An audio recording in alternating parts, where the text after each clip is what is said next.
గురుగారు నమస్కారం. శ్రీమాత్రే నమః. పరాభావనామ సంవత్సరంలో యాహ్! సింహరాశి వారికి వారి ఫలితాలు ఎలా ఉండబోతున్నాయి? ఇక్కడ ఏంటంటేనండి, ఎప్పుడు కూడా మనం పరాభావనామ సంవత్సరం, ఏ సంవత్సరమైనా మనం చూసుకునేది ఏంటంటే, పంచాంగం తీసి ఆదాయము, వ్యయము, హ్మ్. రాజభుజం, అవమానం ఎలా ఉందో చెక్ చేసుకుంటాం. వీరికి ఈసారి 5577గా ఉంది. అంటే అంత ఈక్వల్‌గా ఉంది. ఓకే. అయితే ఇది ఇలా ఉంది కదా! మనకు ఆదాయం పెరగదు అనేది పెట్టుకోకండి. దీన్ని రెమెడీ చేసుకోవచ్చు ఒకటి.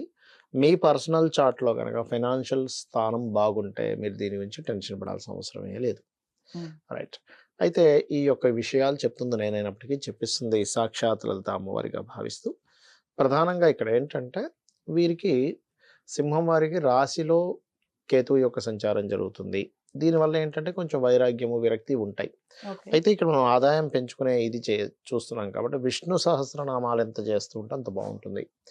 మరి అవమానం తగ్గాలి అంటే గనక వీళ్ళు తీపి చపాతీలు గోవు పెట్టడం గానీ, శ్రీమాత్రే నమః అనే మంత్రం గానీ వీళ్ళకి ఖచ్చితంగా అవమానం తగ్గిస్తుంది.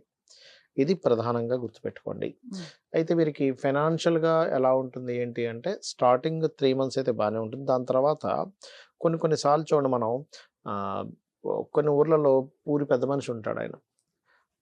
ఊర్లో వాళ్ళందరూ ఏం జరిగినా సరే వాళ్ళ దగ్గరికే వెళ్లి ఫండ్ తెచ్చుకుంటుంటారు. ఒక్కోసారి ఏంటంటే మంచితనం కోసం డబ్బులు లేకపోయినా ఇవ్వాల్సొస్తూ ఉంటుంది. హ్మ్. అలా ఏంటంటే కొన్ని స్పిరిచ్యువల్ రిలేటెడ్ కొన్ని కొన్ని వాటికి తప్పనిసరిగా ఖర్చు పెట్టాల్సిన పరిస్థితి ఉంటూ ఉంటుంది. ఎందుకంటే ఖర్చు స్థానంలో జూపిటర్ వస్తున్నాడు కాబట్టి. అయితే కేతువు ఎప్పుడైతే నవంబర్ నుంచి మారిపోతాడో, అక్కడి నుంచి కొంచెం ఏదో తెలియని ఒక స్ట్రక్ అయిపోయినట్టుగా ఉన్న లైఫ్ నుంచి వీళ్ళు బయటపడగలుగుతారు. బికాజ్ ఆఫ్ లగ్నం నుంచి కేతు వెళ్ళిపోతున్నాడు కాబట్టి. సో, ఎప్పుడైనా లగ్నంలో కేతు ఉన్నప్పుడు ఏంటంటే, అంటే రాశిలో గాని లగ్నం అనుకోండి సింహరాశి తీసుకుంటున్నాం కాబట్టి, రాశిలో ఉన్నప్పుడు ఏంటంటే, ఎంత వీళ్ళు గణపతిని ఉదయం నిద్ర లేచిన వెంటనే గణపతిని స్మరించుకున్నట్లయితే అంత బావుంటుంది. ఓకే. అలాగే వీరికి కాస్త జూన్ నుంచి ఏదైనా ప్రాపర్టీస్ తీసుకోవడానికి బ్యాక్‌లాగ్స్ లో ఉన్నటువంటి ఏదైనా ఒక ఎడ్యుకేషన్ రిలేటెడ్‌గా ఉండేటువంటి ఇవి ఆగిపోయినవి కాస్త ముందుకు కదలడానికి జూన్ నుంచి చాలా బావుందని చెప్పుకోవచ్చు.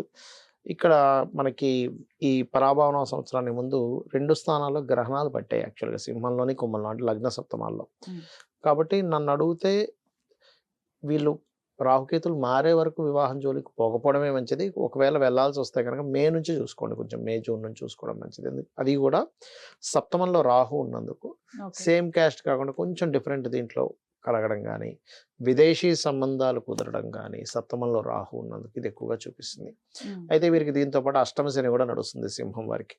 సో, అష్టమ శని యొక్క ప్రభావం పర్టిక్యులర్‌గా నిందలిస్తది అష్టమ శని ఎప్పుడు గూడా. లేట్ అవ్వడం వల్ల నిందలు. అంటే మీరేదో లేట్ చేశారు అందుకు నిందపడడం జరుగుతూ ఉంటుంది. అందుకని మీరేం చేయండి అంటే వీలైనంత మటుకు ప్రతి పనిని కాస్త ముందుగానే ప్రారంభించుకోవడం మంచిది లేట్ అవ్వకుండా.